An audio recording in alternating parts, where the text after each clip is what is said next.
সৈকত দে পূর্ব আগরতলা থানা sub inspector তাকে বেআইনি গ্রেপ্তারের ক্ষমতা কিন্তু পুলিশের হাতে থাকা অর্থই নয় যে পুলিশ যখন খুশি যত যাকে খুশি গ্রেপ্তার করবে। গ্রেপ্তার কত নির্দিষ্ট বিধি নিয়ম আছে, কোন কোন মামলায় গ্রেপ্তার করা যাবে, কোন কোন মামলায় গ্রেপ্তার করা যাবে না, কখন গ্রেপ্তার করতে হবে, এটা কিন্তু সুপ্রিম কোর্ট অর্ণেশ কুমার মামলায় কিংবা আমাদের ফৌজদারি আইনে এইগুলো বলা আছে। কিন্তু এই সমস্ত আইনগুলো ৯৯ ক্ষেত্রে লঙ্ঘন করা হয়। এটা আকছাড় আমাদের রাজ্যে ঘটছে। আমরা দেখছি police at the drop of head যে কোনো লোককে গ্রেপ্তার করছে। অন্যদিকে যাদের বিরুদ্ধে গুরুতর অভিযোগ, তারা যদি তাদের ঘরের ছেলে হয় তাদেরকে পুলিশ স্যালুট করছে।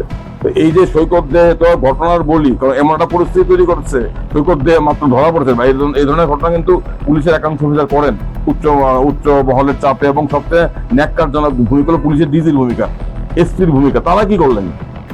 একজন নাগরিক, একজন বৃদ্ধা মহিলা বাড়ি করতে গিয়ে তার ছেলেকে মারধর করা হলো, তাকে মারধর করা হলো, তার স্বামীকে মারধর করা হলো, ছেলেকে থানায় তুলে এনে অপহরণ করে যৌন নির্যাতন করা হলো।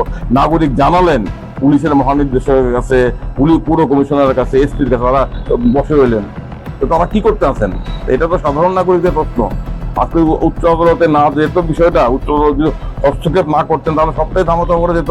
উপরন্তু আপনার সৈকত শাহকে আসামি বানিয়ে, মাতাল বানিয়ে তার বিরুদ্ধে বিচার হতো। তো এই ঘটনাটা আজকে আমরা এই ঘটনাটা জানালাম, কারণ এইটা একটাই ঘটনাটা উচ্চ আদালত আজকে বলেছে তারপর রাজ্যের অ্যাডভোকেট জেনারেলকে এই যে রাজ্য সরকার এবং আগরতলা পৌর পরিষদের ভূমিকা কিন্তু অত্যন্ত নিন্দাজনক।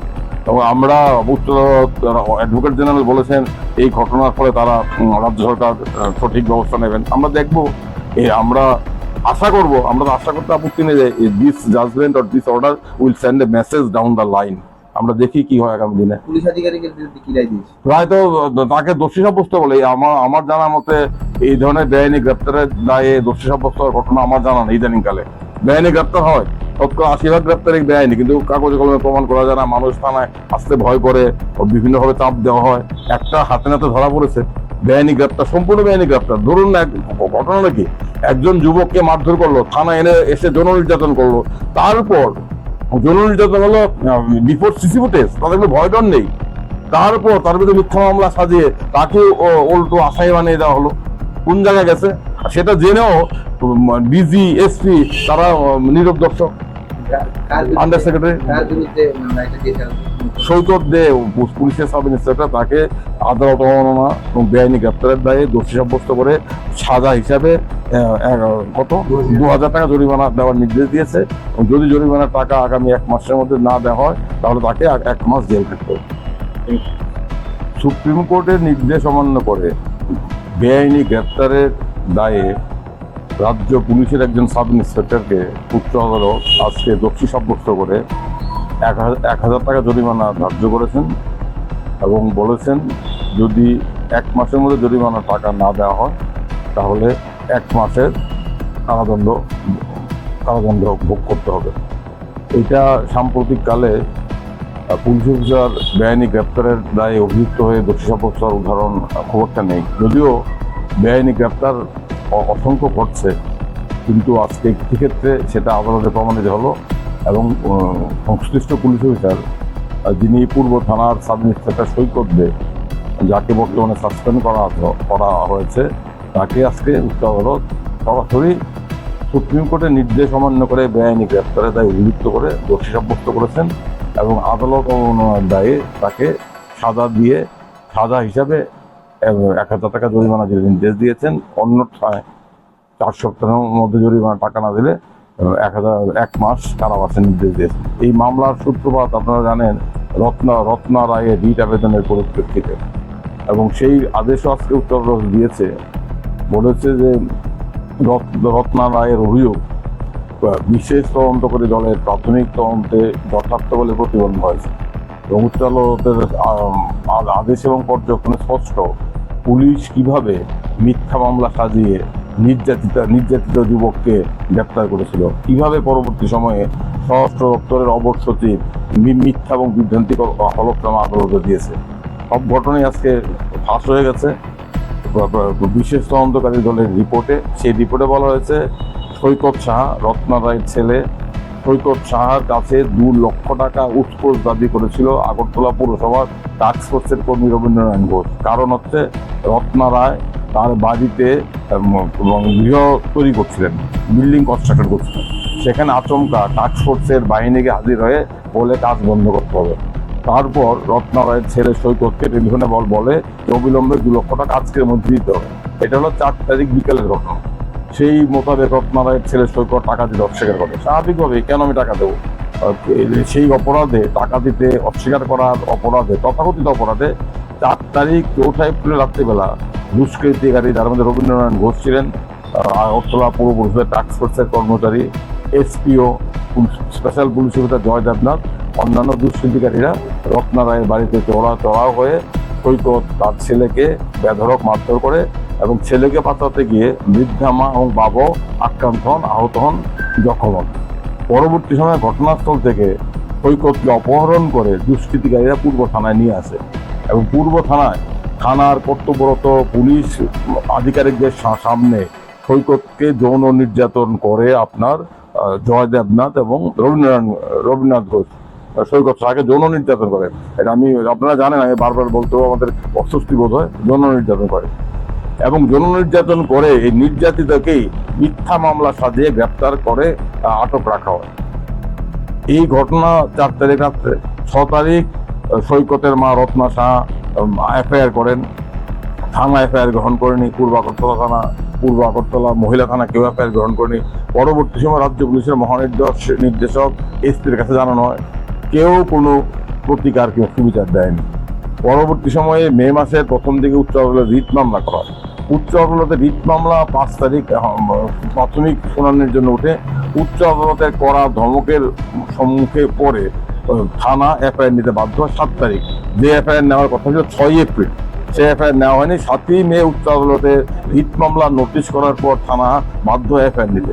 তারপরও স্বরাষ্ট্র দপ্তরের অবর সচিব দেব বর্মা উনি রাজ্য সরকারের নির্দেশে একটা হলফনামা দিয়ে সম্পূর্ণ ঘটনা মিথ্যা বলে সাব্যস্ত করার চেষ্টা করেন। অর্থাৎ নির্যাতিতকেই দোষী বানানোর চেষ্টা করা। বলা হয়েছে নাকি মদ খেয়ে রাস্তায় মাতলামি করছিল, পৌরকর্মীকে ধমক দিয়েছিলেন, মিথ্যা অভিযোগ করা হয়। এবং এই ঘটনাটা আমরা বলেছিলাম, এই ঘটনার সাক্ষী থানার সিসিটিভি ফুটেজ। উচ্চ আদালতের নির্দেশ দেয় 5 তারিখে যে পশ্চিম জেলার মুখ্য বিচারককে আজকেই তৎক্ষণাৎ গিয়ে পূর্ব আগরতলা থানার সিসি ফুটেজ সিকিউর করা এবং সিজ করার জন্য। সেটা করা হয়। পরবর্তী উচ্চ আদালত যখন দেখে যে পুলিশি তদন্ত এইভাবে চলছে, পুলিশ মিথ্যা অভিযোগ দায়ের করছে, স্বরাষ্ট্র দপ্তর ঘটনা ধামাচাপা দেওয়ার চেষ্টা করে, তখন পুলিশের তদন্তে উচ্চ আদালত আস্থা রাখতে পারেনি। তখন উচ্চ আদালত স্পেশাল ইনভেস্টিগেশন টিম বা বিশেষ তদন্তকারী দল গঠন করে। সেই বিশেষ তদন্তকারী দল তাদের রিপোর্ট দেয়। তারা রিপোর্ট দেয়, সিসিটিভি ফুটেজ দেখে বলে সৈকতকে থানায় নির্যাতন করা হয়েছে। এবং পরবর্তী সময় এটাও স্পষ্ট হয়ে যায় সৈকতের বিরুদ্ধে মাতলামো করার অভিযোগ, পাবলিক স্পেসে বিশৃঙ্খলা সৃষ্টি করার অভিযোগ, সবগুলো সাজানো অভিযোগ, মিথ্যা অভিযোগ। এবং এর পরবর্তী সময়ে ঘটনার জল গড়াতে থাকে, ক্রমশ রিপোর্টের সমস্ত প্রকাশিত হতে শুরু করে এবং সৈকতের গ্রেপ্তারও দেয়নি। সুপ্রিম কোর্ট বলেছে কোন কোন মামলায় গ্রেপ্তার করা যাবে, কোন কোন মামলায় গ্রেপ্তার করা যাবে না। এই সৈকতদের বিরুদ্ধে আদালত নোটিশ জারি করা হয়। উচ্চ আদালতের চাপের মুখে পড়ে পুলিশ বাধ্য হয়ে বসেছে রবীন্দ্রনারায়ণ ঘোষ এবং জয় দেবনাথকে গ্রেপ্তার করতে। তারা এখন শ্রীঘরে আছে। তাদের বিরুদ্ধে প্রথমত উৎকোচের অভিযোগ গ্রহণ করা হয়নি। পরবর্তী উৎকোচ দাবি করার অভিযোগ সম্বলিত ধারাযুক্ত করা হয়। তাদেরকে চাকরি থেকে নিলম্বিত করা হয়, কারণ দুজনেই কন্টিনজেন্ট ওয়ার্কার ছিল। এবং এই পূর্ব আগরতলা ওসি সুব্রত রায় না সুব্রত বাবু সহ 5 জন পুলিশ অফিসার, মানে একজন মহিলা পুলিশ অফিসারকে তাদেরকে সাসপেন্ড করা হয়েছে।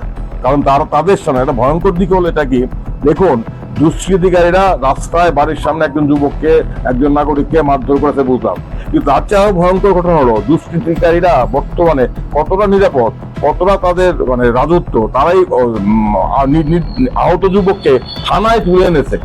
থানায় তুলে এনে পূর্ব আগরতলা থানায় সিসি ফুটেজ আছে, থানার পুলিশ অফিসার দাঁড়িয়ে দাঁড়িয়ে তারা দেখছেন একজন যুবককে নাগরিককে থানায় এনে দুষ্কৃতিকারীরা যৌন নির্যাতন করছে, তারা দাঁড়িয়ে দেখছেন। এই সবটা ঘটনা ধামাচাপা দেওয়ার জন্য স্বরাষ্ট্র দপ্তরে অবশ্যই মিথ্যা মামলা দিয়েছিল। পরবর্তী সময় উচ্চ আদালতের নির্দেশে স্পেশাল ইনভেস্টিগেশন টিম গঠন হলো। যখন সিসি ফুটেজ টিভি দেখা হলো, তখন দেখা হলো সৈকতের অভিযোগ সত্য। তো না হলে সবটাই কিন্তু সরকার এবং আরক্ষা দপ্তর এবং পুরো পরিষদ দামাচাপা দিত। পুরো পরিষদের অ্যাসিস্ট্যান্ট মিউনিসিপাল কমিশনার ইসজন উনি একটা মিথ্যা অভিযোগ করেছেন সৈকতের বিরুদ্ধে। পুরো কমিশনারও কিন্তু জানানো হয়েছিল এই ঘটনাটা, যে উৎকোচ দাবি করেছে, উৎকোচ দাবি না করায় রবীন্দ্রনারায়ণ ঘোষকে মারধর করেছে। পুরো কমিশনার কোনো ব্যবস্থা নেই। উপরন্তু 6 তারিখ রত্না রায় অভিযোগ করলেন, আর 6 তারিখেই পুরো কমিশনার এতই পরিক্রমা 6 তারিখে উনি তার অধস্তন অ্যাসিস্ট্যান্ট মিউনিসিপাল কমিশনারকে নির্দেশ দিলেন মিথ্যা মামলা করার জন্য। আজকে সমস্ত বিষয়গুলো ফাঁস হয়ে গেছে। উচ্চ আদালতের রায়ে আজকে যে আদেশ দিয়েছে আমাদের মাননীয় প্রধান বিচারপতি এম.এস. রামচন্দ্র রাও এবং বিচারপতি বিশ্বজিৎ পালিত, তারা সমস্ত ঘটনা নথিবদ্ধ করেছে। তারা বলেছে পুলিশের ভূমিকা অত্যন্ত ন্যাক্কারজনক। তারা বলেছে রাজ্য সরকারের স্বরাষ্ট্র দপ্তরের অবসচিবের হলফনামা বিভ্রান্তিকর।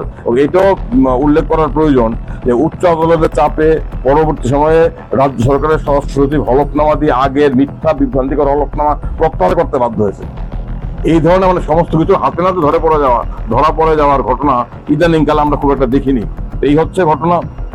উচ্চ আদালত একটা কথা বলেছে যে টাস্ক ফোর্সে অস্থায়ী কর্মচারী নিযুক্তি করা এটা কোনোভাবে অনুমোদনযোগ্য নয়।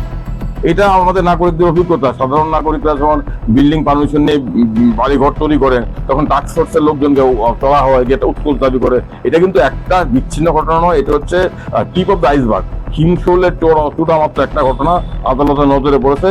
আদালতের হস্তক্ষেপে ঘটনার সত্য উন্মোচিত হয়েছে এবং আদালত বলেছে আমরা এই মামলার তদন্ত আমরা পর্যবেক্ষণে রাখবো। আমরা মামলা তদন্ত কার্য পর্যবেক্ষণ করবো, তদন্ত রিপোর্ট সম্পর্কে আমাদের অবহিত করতে হবে। অর্থাৎ এতে স্পষ্ট উচ্চ আদালত পুলিশি তদন্তের উপর আস্থা রাখতে পারছে না। উচ্চ আদালত বুঝতে পেরেছে পুলিশি তদন্তের উপর যদি উচ্চ আদালতের পর্যবেক্ষণ না থাকে তাহলে যে কোনো সময় অপরাধী আড়াল করার জন্য অনেক কিছু হয়ে যাবে। এই হচ্ছে আজকের যে উচ্চ আদালতের রায়, এটা গুরুত্বপূর্ণ বিষয়।